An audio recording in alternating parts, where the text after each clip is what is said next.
नमस्कार, स्वागत है आपका न्यूज़ 19 में। मैं हूं आपके साथ सुनीता शर्मा। दोस्तों, आज 26 जनवरी गणतंत्र दिवस है, यानी आज पूरा भारत देश बहुत ही धूमधाम के साथ गणतंत्र दिवस यानी 73वां गणतंत्र दिवस मना रहा है। तो इसी के उपलक्ष्य में हम आज बात करेंगे। हमारे साथ लोग मौजूद हैं, उनसे हम जानना चाहेंगे कि किस तरीके से आज पूरा भारत देश गणतंत्र दिवस मना रहा है।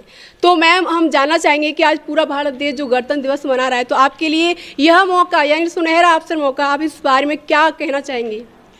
पहले तो मैं आप सभी का बहुत धन्यवाद देना चाहूँगी न्यूज़ 19 का, जिन्होंने मुझे यहाँ पर बुलाया, बहुत सम्मान दिया। आप सबका बहुत बहुत शुक्रिया और सभी देशवासियों को गणतंत्र दिवस की शुभकामनाएं। आप ऐसे ही गणतंत्र दिवस मनाते रहे, अपने बच्चों को जागरूक करते रहे और उन्हें बताते रहे गणतंत्र दिवस क्यों मनाया जाता है। उनको पता चले कि हाँ, भारत देश आज़ाद हुआ, कैसे आज़ाद हुआ, स्वतंत्रता सेनानियों ने जो बलिदान दिया उनको याद किया जाता है इसी उपलक्ष्य में। लेकिन सच में तो गणतंत्र दिवस, असली गणतंत्र दिवस तो तभी मनेगा जब आज हमारा देश लोकतंत्र देश है। तो हम असली गणतंत्र दिवस तो तभी मना सकते हैं जब हमारा देश पूरा प्रण करे कि जो घटनाएं हो रही है, जो बलात्कारी जो घटनाएं हो रही है, वो बिल्कुल ख़त्म हो जाए। माँ बाप अपने बच्चों को, बेटियों को ही नहीं बेटों को भी अच्छी शिक्षा दे, उनको सिखाया जाए कि ताकि अच्छे संस्कार दिए जाए, ताकि जो ये घटनाएं हो रही है वो घटित ना हो। और गणतंत्र दिवस, असली गणतंत्र दिवस तभी होएगा जब हम जितनी भी समस्याएं हैं, जो बेरोजगारी की समस्या है जो भारत सरकार के सामने आ रही है, गरीबी की समस्याएं हैं जो आज हमारे सामने बहुत सारी समस्याएं आ रही हैं, वो सब कहीं ना कहीं एकदम ख़त्म हो जाए, बहुत कम हो जाए, और तभी हम असली गणतंत्र दिवस तो तभी मना पाएंगे। मैम, जैसे आपने कहा था कि बेटियां सुरक्षित हो और बेटों को भी सुरक्षित होने की बात कही थी, तो आप जनता को एक संदेश देना चाहो कि किस तरीके से बेटियां सुरक्षित रह सकती हैं? आप इस बारे में क्या कहना चाहते हैं? देखिए, दृश्य कभी भी अश्लील नहीं होता है, दृष्टि अश्लील होती है। मैंने आपको पहले भी बताया था कि दृश्य कभी भी अश्लील नहीं होता है। अगर दृष्टि अश्लील है तो उस दृश्य को किस रूप में लेता है तो वो गलत है। तो मैं यही बताना चाहती हूँ कि गलती बलात्कारियों में ना बेटे की है ना बेटियों की। कुछ ना कुछ हमारे संस्कार में प्रॉब्लम है कि हम बच्चों को, बेटियों को तो अच्छी शिक्षा दे देते हैं, बेटा तुझे ये नहीं करना वो नहीं करना, उनको पूरी स्वतंत्रता उनको नहीं दे पाते हैं। लेकिन हम बेटों को पूरी स्वतंत्रता दे देते, पूरा खुलापन दे देते हैं, और हम उनको वो संस्कार नहीं दे पा रहे हैं जो एक्चुअल में हमको देना चाहिए। हम ये बता पा रहे हैं बेटी को कि आपको ऐसे रहना है, आपको इस तरीके से रहना है, लेकिन क्या हम बेटों को बता पा रहे हैं कि बेटा तुझे अगर सामने कोई औरत मिल जाए तो तुझे उसका सम्मान करना है? हम कितनी बार उसको बता पाते हैं? हम जैसे किसी घर में बेटा पैदा होता है तो हम उसको यही बोलते हैं कि बेटा है, मुझे तो कोई टेंशन नहीं है, लेकिन जब बेटियां होती है तो आपको उसकी टेंशन हो जाती है सुरक्षा की। क्यों ऐसा क्यों घटित हो रहा है? क्योंकि कहीं ना कहीं भेदभाव हमारे मन से है, हमारे उसको बचपन से ही भेदभाव में रखा जाता है। यही कारण है कि इतनी घटनाएं घटित हो रही है और बलात्कारी आराम से घूम पा रहा है। मैम, जैसे आपने बताया कि बेटियों के साथ भेदभाव किया जा रहा है, लेकिन हालांकि सरकार कई तरीके की योजनाएं चला रही हैं कि बेटियों के लिए हर तरीके से प्रावधान लागू कर रही है कि बेटियों के साथ भेदभाव नहीं किया जाए। लेकिन फिर भी आए दिन बेटियों के साथ में जो बलात्कार देखे जा रहे हैं, इनका श्रेय कहाँ से मिलता है? ये उनको जो बड़प्पन मिलता है इन कारनामों के लिए, ये कहाँ से मिलता है? देखिए, योजनाएं चलाने से या कुछ भी करने से, नारे लगाने से, बेटी बचाओ बेटी पढ़ाओ बेटी बढ़ाओ, इन सब से कुछ नहीं होने वाला है जब तक हम अपनी सोच ब्रांडेड ना करें, जब तक हमारी सोच आगे नहीं बढ़ेगी, जब तक हमारी सोच विस्तृत नहीं होगी। आज भी आप देखिए, हमारा समाज पुरुष प्रधान देश था और आज भी कहीं ना कहीं एक औरत जब बाहर निकलती है तो उसको बहुत सारी आरोपों से जूझना पड़ता है। आप समझिए, कोई भी औरत बिना आरोपों के जूझे वो काम नहीं कर पा रही है। मैं तो खुद डेली देखती हूँ कि जो कोई औरत अच्छा काम कर रही है तो उसे किसी न किसी तरीके से उसको नीचे झुकाया जाता है, क्योंकि पुरुष प्रधान समाज कभी भी नहीं चाहता कि कोई औरत आगे बढ़े। अभी भी यही है। हाँ ठीक है, इसमें थोड़ा कम हो गया है, लेकिन अभी भी कहीं ना कहीं है। मैं आपको बता रही हूँ, ये पुरुष प्रधान देश था और अभी भी है। ओके मैम, और हमारे साथ मौजूद है देवानंद जी, उनसे भी हम जानना चाहेंगे कि आज गणतंत्र दिवस के मौके पर एक पहले जो चलाया था अंग्रेजों ने कि फूट डालो राज करो, यानी आज के हमारे समय में देखा जा रहा है कि जातिवाद को लेकर हमारे देश में राजनीति की जा रही है, यानी जो राजनीति अंग्रेजों ने की थी फूट डालकर राज करने की, वही आज फिर से हमारे देश में देखी जा रही है। तो इस बात के बारे में हम चर्चा करना चाहेंगे। सर, इस बात के बारे में आप क्या कहना चाहेंगे कि हमारे देश में जो भी राजनीति पनपती है जाति के नाम पर, धर्म के नाम पर की जा रही है, तो उसके लिए आप क्या कहना चाहते हैं? जी देखिए, इस मुद्दे पे आने से पहले मैं सबसे पहले आपके चैनल के मार्फत देखने वाले सब हमारे साथियों को गणतंत्र दिवस की बधाई देना चाहूँगा और आपको भी बहुत बहुत शुभकामनाएं देना चाहूँगा कि आप इस मौके पर देशवासियों के लिए ऐसे कार्यक्रम रख रहे हैं। आपने जातिवाद का सवाल किया कि पर मेरा मानना है कि जातिवाद एक छोटा विषय है। उससे बड़ी बात जो हमारे को गणतंत्र दिवस पे करनी चाहिए वो राष्ट्रवाद की होनी चाहिए। बिल्कुल, क्योंकि हमारे लिए अगर राष्ट्र नहीं है तो जातिवाद में कोई काम की नहीं है। और ये चुनाव का माहौल है जहाँ पर हम देखते हैं कि चुनाव जीतने के लिए अलग, जैसे होता है कि हर गेम के अलग रूल्स होते हैं, पॉलिटिक्स के अलग हैं, नौकरी के अलग हैं, मीडिया के अलग हैं, तो ये इन चीज़ों को ज़्यादा तवज्जो देने से मैं मानता हूँ कोई ज़्यादा उचित नहीं है। देशवासी, नागरिक, युवा हम सब समझते हैं कि जातिवाद की कोई जगह नहीं है आज के देश में। जाति एक सम्मान का विषय है सबके लिए, क्योंकि जाति नहीं हो तो हमारा अस्तित्व ही नहीं होगा हिंदुस्तान में। कोई भी कहे मेरा नाम के जाति के साथ जुड़ा है और मुझे गर्व है मेरी जाति पे, और होना भी चाहिए। हमारे संस्कार हैं, हमारे हर कोई जाति किसी को नहीं बोलती कि तुम राष्ट्र से मत जुड़ो। पर मेरा सवाल है कि जातिवाद को अलग से ना देखा जाए, जातिवाद को एक आदमी के स्वाभिमान से जोड़ते हुए राष्ट्र हित की तरफ जोड़ना चाहिए। और जो ये पॉलिटिसाइज करते हैं कि इस जाति इसके साथ, ऐसा मैं नहीं मानता हूँ, क्योंकि लॉ ऑफ एवरेजेस है जिसको कहते हैं कि सामान्य कोई भी 50 आदमी का हम ग्रुप होगा तो हर विचारधारा के लोग होते हैं। पर मेरा ये मानना है कि 99.99% हर व्यक्ति अपने राष्ट्र के लिए समर्पित है। और जैसे 26 जनवरी का दिन मैं आज का दिन लेकर के आपसे कह सकता हूं कि जो तिरंगे की आन बान और शान में ऐसा ही नहीं है कि सैनिक मेरे जैसे या भूतपूर्व सैनिक या कोई वर्दी वाले लोग ही ज़्यादा उसका आन बान शान करते हैं। मैं तो हर देशवासी को उस तिरंगे की आन बान शान का मैं एक प्रतीक मानता हूं। दो देश की उन्नति के अंदर अपना कार्य करता है, चाहे वो सड़क बनाने निर्माण करने वाला व्यक्ति हो, चाहे किसी छोटी दुकान पर काम करने वाला व्यक्ति हो, कहीं भी काम करे, तो राष्ट्र हमारे लिए सबसे ऊँचा होना चाहिए। जाति एक विषय है जो पब्लिक डिबेट का नहीं होना चाहिए, वो अपने मंथन का होना चाहिए, अपने परिवार का होना चाहिए। लेकिन आज की सरकार राजनीति देखी जा रही है वो जातिवाद के ज़्यादा मायने में देखी जा रही है कि किसी भी पार्टी विशेष से देखो तो वो बोलता है कि वहाँ की इस पार्टी ने इतने मतलब जाति को समर्थन दिया है, वहाँ पर इतनी लिस्ट में इतनी जाति, यानी मुस्लिम समुदाय, किसी भी समुदाय को लेकर दिखा जाता है कि वहाँ पर जातिवाद को नाम दिया ही जाता है। इसका क्या है मतलब, क्या मुद्दा है कि ये एक जातिवाद को, धर्म को ना देख कर एक राष्ट्र हित में क्यों नहीं सोचते हैं? नहीं, आपकी बात से मैं सहमत नहीं हूँ। देखिए, अगर राष्ट्र हित में हम लोग नहीं सोचते तो जो पिछले 10-12 साल में जो देश के अंदर जो बदलाव आया है वो बदलाव कभी नहीं होता। राइट, पहली बात। आप देखिए, सरकारों की हम चर्चा कर रहे हैं, जो मौजूदा सरकार है, मुझे अब इसमें कोई हैरानी नहीं होती हर समय नाम लेने में कि आज के दिन मोदी जी की सरकार है। राइट, ना कोई बीजेपी की बात करता, ना कांग्रेस की, मोदी जी की सरकार की बात करता, और मैं मोदी जी की सरकार ही कहना चाहूँगा। तो आप ये कह रहे हैं कि जातिवाद, मोदी जी तो जाति से बहुत बड़े, उनको हर वर्ग का समर्थन है, मेरे जैसे सैनिक भी हैं, दूसरे वर्ग के भी हैं। तो जो ये बदलाव परिस्थिति आ रही है, ये जातिवाद को जो लोग ज़्यादा माइलेज देते हैं, पब्लिक डोमेन में लाते हैं, वो कमज़ोर लोग हैं, क्योंकि उनके अंदर कोई चरित्र नहीं होगा, उनके अंदर शायद अपनी स्ट्रेंथ नहीं होगी, उसके अंदर अपने अच्छे कर्मों की कोई बात नहीं होगी, इसलिए वो जाति को लेके आते हैं।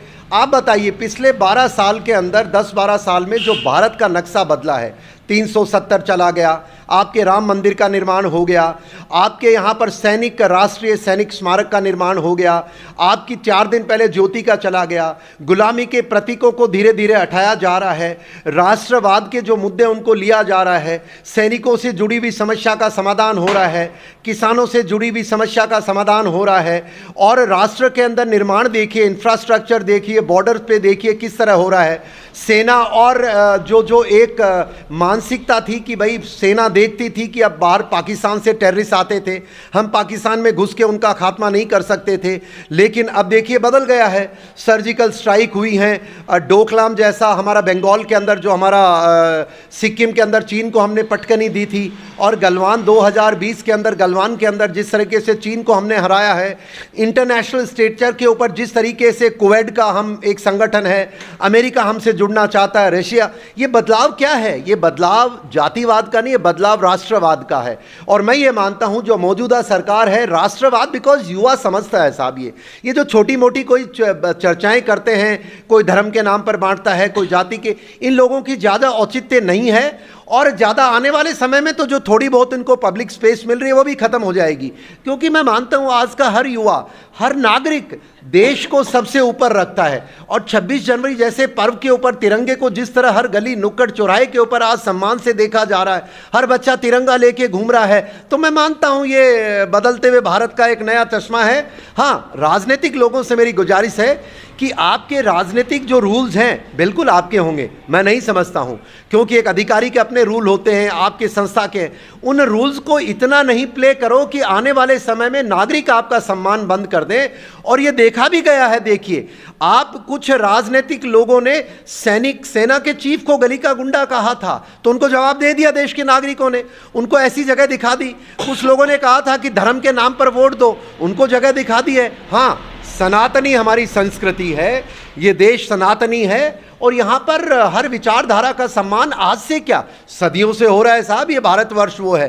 तो सर एक सवाल जानना चाहूंगी कि जैसे आपने एक बीच में एक शब्द बोला था कि ये सरकार मोदी की सरकार है, बिल्कुल, तो सरकार तो सारे समूहों को मिलाकर बनती है, क्या एक विशेष व्यक्ति के नाम से सरकार को संबोधित करना अच्छा है? यानी किसी मोदी के नाम से सरकार को संबोधित करना, क्या ये वाकई में एक, मतलब आपको ये सही शब्द लगता है कि मोदी की सरकार है? क्योंकि सरकार तो एक सभी लोगों को समूह के बनाकर बनती है। बहन जी, आपके मुझे शब्दों के जाल में नहीं घुसाएं। पहली बात, ये मोदी और ये पार्टियां, अरे भाई जब मोदी के नाम के लोग देश सर अभी आपने बोला, आपको नहीं, मैं उसका जवाब दे रहा हूं। देखिए, तो मैं जब उस नाम का हर आदमी नारा लगाता है तो मैं कौन होता हूं? अमेरिका का राष्ट्रपति, रशिया का राष्ट्रपति, चीन का वो कौन है, चाई चुई चुई जो है वो उसके नाम लगाता है, पाकिस्तान का वो क्या है, वो जो अपना कौन सा तालिबान खान है, वो चूहे बिल में घुस जाता है। तो सर सब लोग जो करेंगे कि हमें उन्हीं रास्तों पे चलना है, मतलब हमें कुछ अलग करना है, अपने देश के हित में करना है, तो हम एक के गड्ढे में क्यों चले?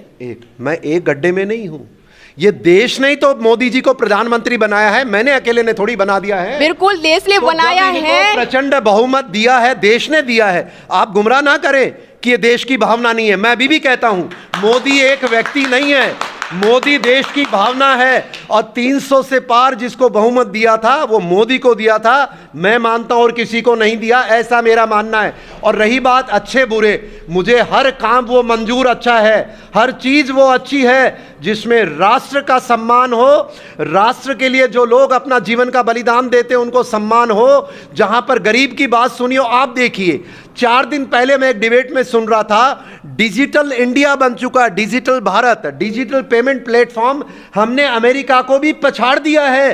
तो ये ताकत किसकी है? देश के नागरिकों की है। तो देश से मोदी को अलग नहीं करो, मोदी को देश से अलग नहीं करो। तो सर ये जो आप मोदी की सरकार की बजाय जनता की सरकार कहें तो कितना उचित रहेगा? अरे साहब, जनता क्या, नागरिकों का तो सब कुछ है, हम भी नतमस्तक हैं उनके आगे, पर उसमें हम एक हैं। पर बिना लीडर कोई भी सरकारें नहीं चलती हैं, बिना लीडर ना सेना चलती है, ना अधिकारी चलता, ना आपका ऑफिस चलेगा। इसलिए जो भी हैं, भावना तो हमारे नागरिकों की है, तभी तो वो वहां पहुंचे हैं। पर नागरिकों की भावना में हमें प्रतिबिंब, जैसे आज देश के सम्मान की जब बात आती है, हम सब तिरंगे की ओर देखते हैं, ये तिरंगा मेरे गले में सम्मान का पटका, क्यों? क्योंकि एक प्रतिबिंब है। उसी तरह अगर एक हमारे पूरे नागरिकों का प्रतिबिंब सरकार है, डेमोक्रेसी है, और उस डेमोक्रेसी में आप चुन करके एक लीडर पैदा करते हैं, जिस लीडर की तरफ हम उसको एक प्रतीक मानते हैं, तो वो व्यक्ति नहीं मानता हूं मैं, वो हम नागरिकों की भावना है। और रही बात, अब जातिवाद गई हिंदुस्तान से, अब ये सारी चीज़ें चली गई। आज का युवा और हम लोग समझ चुके हैं, हमारे लिए अगर कोई सबसे जरूरी चीज है, सुप्रीम और सबसे बड़ी चीज है, राष्ट्र है, और तिरंगा उसका प्रतीक है। आपने जो सरकार दी है उसका प्रधानमंत्री एक प्रतीक चिन्ह है। क्या कर्नल साहब सत्य दिखाना गलत है? सत्य दिखाइए साहब। मेरे आपने भी कहा ऑफिस यानी जनता के भरोसे चलता है, मीडिया किसी के भरोसे नहीं चलती, चाहे कांग्रेस हो चाहे बीजेपी। नहीं, आई एम सॉरी, मैं माफी चाहूंगा। मेरा कहने का मतलब ये था कि आपका मीडिया का दफ्तर है, आपके कोई बड़े होंगे इसके अंदर, आपके कोई चलाते होंगे इसको, आपकी कोई टीम होगी, तो कहने का मतलब आप सबके कोई तो लीडर होंगे ना, मैं ये कहना चाहता हूं, मैं बाकी नहीं। और रही बात फिर भी मैं आपको बताऊंगा, आप मीडिया हो, चाहे कोई सेना हो, चाहे कोई पुलिस हो, चाहे कोई राजनेता हो, जो नागरिकों को अपने से दूर करता है, दूर समझता है, अगर आपकी उनके लिए सेवा है तो साहब नागरिकों का ही सब कुछ है देश में, मैं ऐसा मानता हूं। ओके सर, हम बात करेंगे, हमारे साथ और भी मौजूद है, उनसे भी बात करेंगे। सर, अभी इन्होंने जो कहा था कि प्रधानमंत्री देश का प्रतीक होता है, लेकिन अभी पंजाब के जो मुद्दे में बात सामने आई थी कि प्रधानमंत्री ने ये कहा था कि मेरी जान बच गई, यानी मैं मरते मरते बचा। ये जो उन्होंने ट्वीट किया था, तो क्या वो एक प्रधानमंत्री होने के नाते देश का मतलब नागरिक जो इम्पोर्टेंट होते हैं उनके नाते यह कहना उनका उचित था? प्रधानमंत्री जी के साथ जो अभी 2 सप्ताह पहले घटना हुई पंजाब के दौरे पर, मैं उससे इत्तेफाक नहीं मानता कि भाई प्रधानमंत्री जी ने ये समझा कि भाई उनके लिए सुरक्षा खतरा था, लेकिन अपवाद के तौर पे भी अपन उस पर नहीं जा सकते। हो सकता है कि उनके लिए थ्रेट हो, क्योंकि खालिस्तान समर्थकों ने भी कई बार बोला है, पाकिस्तान समर्थित जो दल हैं उन्होंने भी काफ़ी बोला है, भाई प्रधानमंत्री देश का सर्वोपरि नेता होता है, सर्वमान्य नेता होता है, और उसके लिए अचानक कोई थ्रेट पैदा हो इसकी कोई भविष्यवाणी नहीं की जा सकती। प्रधानमंत्री सर्वमान्य नेता है, उसके लिए कभी भी कहीं भी कोई भी थ्रेट हो सकती है, कोई भी दुर्घटना हो सकती है। तो प्रधानमंत्री का मानना बिल्कुल सही है कि भाई उनके साथ ये दुर्घटना हो सकती थी, ऐसा हम ले सकते हैं। बाकायदा इससे पहले भी 2 प्रधानमंत्री हम खो चुके हैं देश में, हमारी श्रीमती इंदिरा गांधी जी और राजीव गांधी जी, दोनों को हम खो चुके हैं। तो कोई भी दुर्घटना होती है वो कह के नहीं आती है। आज हमारे CDS बिपिन रावत जी के साथ भी दुर्घटना हुई है, उसको हम किसी भी एंगल से जोड़ें, लेकिन वो भी दुर्घटना थी। अगर पहले से पता होता तो कोई दुर्घटना घटित ही नहीं हो पाती। तो सर बिल्कुल आप जैसे बोल रहे हैं, आपने कहा कि दुर्घटना घटित हो सकती थी लेकिन हो ही नहीं थी। तो एक प्रधानमंत्री होने के नाते उन्होंने जो बयान दिया था, जो शब्द कहा था कि मैं जिंदा वापस आ गया, तो एक प्रधानमंत्री होने के नाते क्या उनका यह कहना उचित था? क्योंकि भाई देश के भविष्य यानी उनके ही इशारों पर पूरी सरकार चलती है। निजी विचार था, और हो सकता है उसके पीछे कोई साजिश भी हो या कोई इनपुट आया हो। अपनी जो इंटेलिजेंस एजेंसी है, इनपुट तो आते ही रहते हैं। हो सकता है उनके लिए कोई निश्चित रूप से कोई थ्रेट हो, और चूँकि मोदी जी एक पूरे संपूर्ण भारत देश के वो सर्वोपरि नेता हैं, और पहली बार इतने सालों बाद एक अपने भारत देश के लिए सर्वमान्य नेता स्वीकार हुए हैं, और जिन्होंने देश हित में सारे कार्य किए हैं, इतने अच्छे उन्होंने निर्णय लिए हैं। तो सर तो एक बात बताइए, प्रधानमंत्री होने के नाते अगर ये ट्वीट वो अपने किसी राज्य में जाके करेंगे तो दूसरे देशों में इसका क्या प्रभाव पड़ेगा? मतलब दूसरे जो देश के प्रधानमंत्री राष्ट्रपति हैं वो क्या सोचेंगे इस विषय के बारे में? एक प्रधानमंत्री होने के नाते कि इस बयान की वजह कुछ और बयान या कुछ और कहा होता तो ज़्यादा बेहतर होता, उनका ये कहना उचित नहीं था। देखिए, मैं इस बात का आपको जवाब देता हूँ।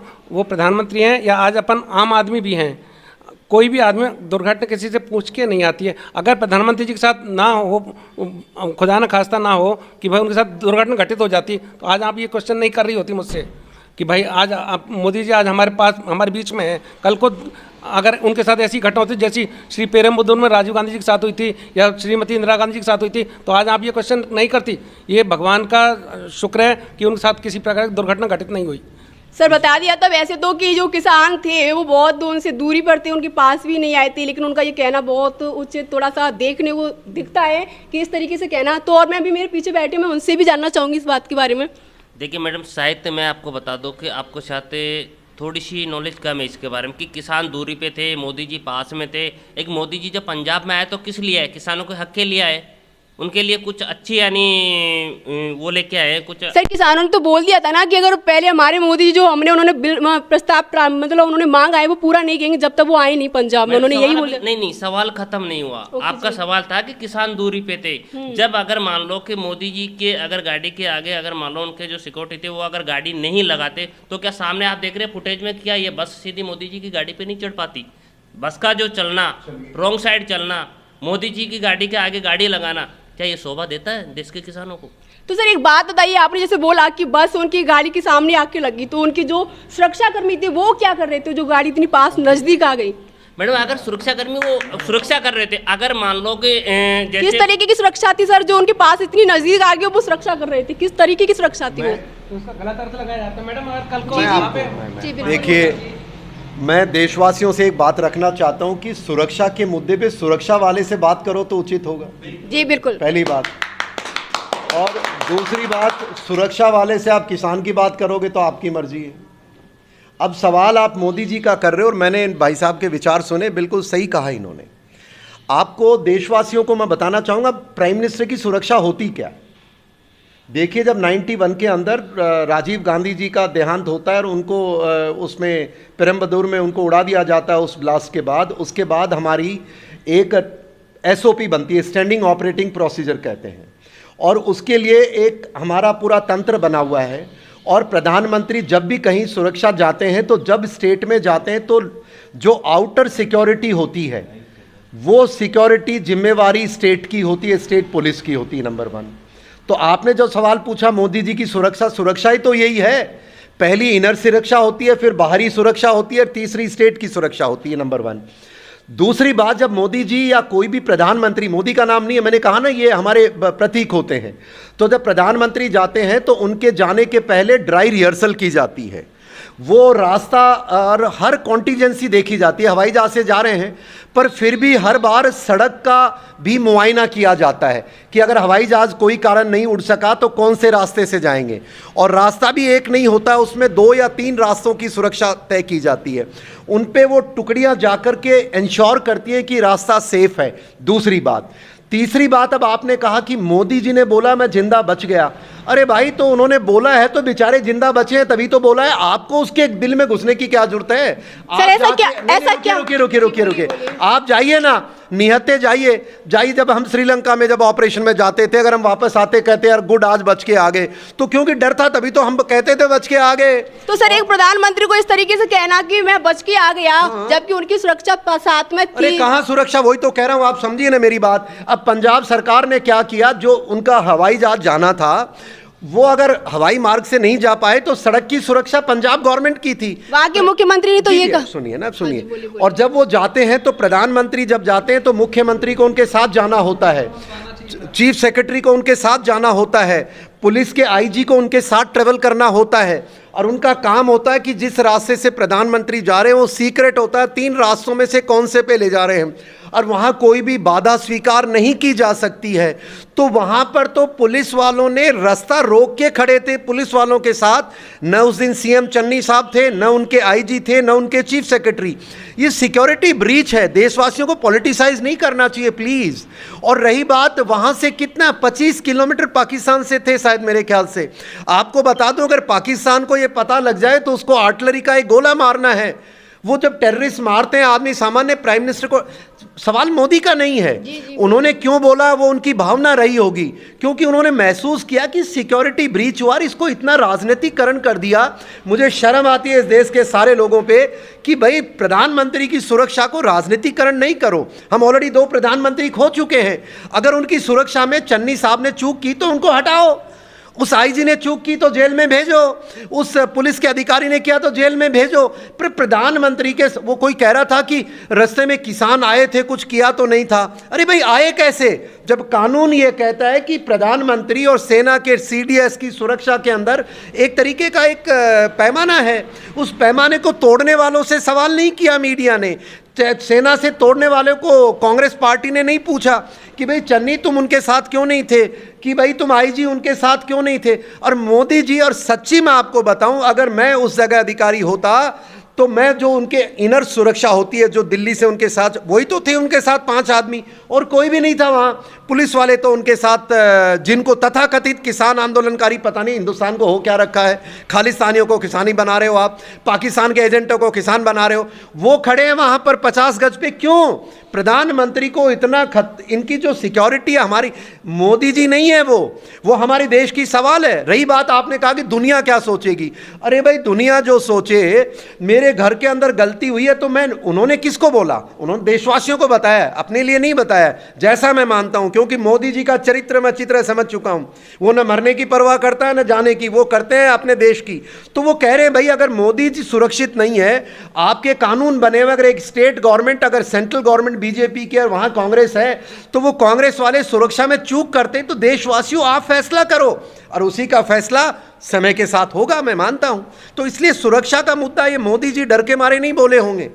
वो तो ऐसा निर्भीक आदमी है, क्या डर का थैला लेके घूमता, उसके पास ना आगे ना पीछे।